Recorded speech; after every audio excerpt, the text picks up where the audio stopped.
কিয়ামতের আগে আগে আরো কিছু মানুষকে আল্লাহ পাক কিন্তু শূকর এবং বানরে পরিণত করবেন। এই হাদিসটা কি জানেন?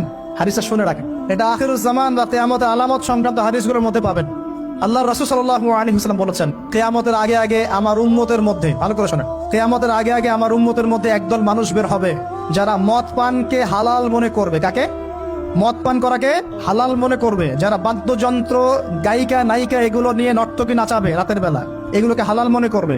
যারা অশ্লীলতা, বেহায়াপনাকে জায়েজ করে নিবে, ঠিক আছে, এরকম কয়েকটা পাপের কথা বলে নবীজি বলছেন একদিন সকালবেলা আল্লাহ পাক তাদেরকে ঘৃণিত বানরে পরিণত করবে। এটা হবে সামনে, কখন কিভাবে হবে আল্লাহ ভালো জানেন। এবার আমি কনসেপ্টে চলে আসি। এই যে পৃথিবীতে নেমে আসলাম, তাহলে আমরা কোত্থেকে আসছি ভাই? আমরা কি পৃথিবীর অধিবাসী ছিলাম? আমরা জান্নাতে ছিলাম, ওখান থেকে আল্লাহ পাক পাঠিয়েছে। এবার পৃথিবীতে এসে আদম আলাইহিস সালামের যুগে খুব একটা দুর্ঘটনা ঘটে নাই, একটা ঘটেছে। কয়টা? একটা। ভাই হাবিলের কোরবানি কবুল হয়, কাবিলের অন্তর্দাহ হয়, জ্বালা হয়। কেন হাবিলেরটা কবুল হবে, কাবিলের কেন হচ্ছে না? এই হিংসার বশবর্তী হয়ে কাবিল হাবিলকে হত্যা করে ফেল। হত্যা করে লাশটা দাফন করার পদ্ধতিও তার জানা ছিল না। আল্লাহ কাককে পাঠালেন, কাককে দেখে সে শিখলো। প্রথম দুর্ঘটনা হচ্ছে হাবিল কাবিলের দুর্ঘটনা। বলে রাখি, আজকেও নিজের ভাইয়ের বেশে বহু কাবিল মুসলিম সমাজের মধ্যে ঘুরে বেড়ায়। নিজের ভাইয়ের লেবাসে, পোশাকে, সুরতেই বহু কাবিল এখনো কিন্তু মুসলিম সমাজে ঘুরে বেড়ায়। তো আমরা কাবিলদেরকে কাবিলের পরিণতি সম্পর্কে সচেতন করতে চাই। হাবিল বলেছিল, তুমি যদি আমাকে মারতে আসো, আমি তোমাকে মারার জন্য হাত বাড়াবো না। হাবিল জান্নাতে যাবে আর কাবিল জাহান্নামে যাবে। কেন কাবিল জাহান্নামে যাবে? নবীজি বলেছেন, পৃথিবীর প্রথম হত্যাকাণ্ড সংগঠিত করেছে কাবিল। এই কারণে পৃথিবীতে যত খুন হবে, সমস্ত খুনের পাপের একটা অংশ কাবিলের আমলনামায় যোগ করা হবে। বলে নাউজুবিল্লাহ। একটা কথা মনে রাখবেন, সদকায়ে জারিয়া যেমন আছে, গুনাহে জারিয়াও আছে।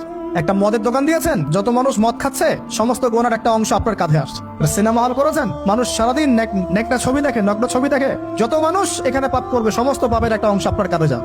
আবার একটা মাদ্রাসা করেছেন, যত মানুষ এখানে দ্বীনি ইলম শিখবে, এই নেকির একটা অংশ আপনি পাবেন ইনশাআল্লাহ। মরে গেলেও কবরে পাবেন ইনশাআল্লাহ। আল্লাহ পাক আমাদের সবাইকে সদকায়ে জারিয়া করার তৌফিক দেখ, গোনাহে জারিয়া থেকে বাঁচিয়ে রাখুন। খুব খেয়াল রাখবেন, আল্লাহ পাক আমাদের হেফাজত করুন বলি আমিন। এবার ওই যুগ শেষ, নূহ আলাইহিস সালামের যুগ। এই যুগে আল্লাহর একই সুন্নত, নূহ আলাইহিস সালাম 950 বছর দাওয়াত দিলেন, 40টা বা 80টা পরিবার ইসলাম কবুল করেছে, বাকিরা করে নাই। যারা করে নাই আল্লাহ পাক তাদেরকে ডুবিয়ে মারলেন, যারা করেছে আল্লাহ পাক উদ্ধার করলেন। সোজা কথা।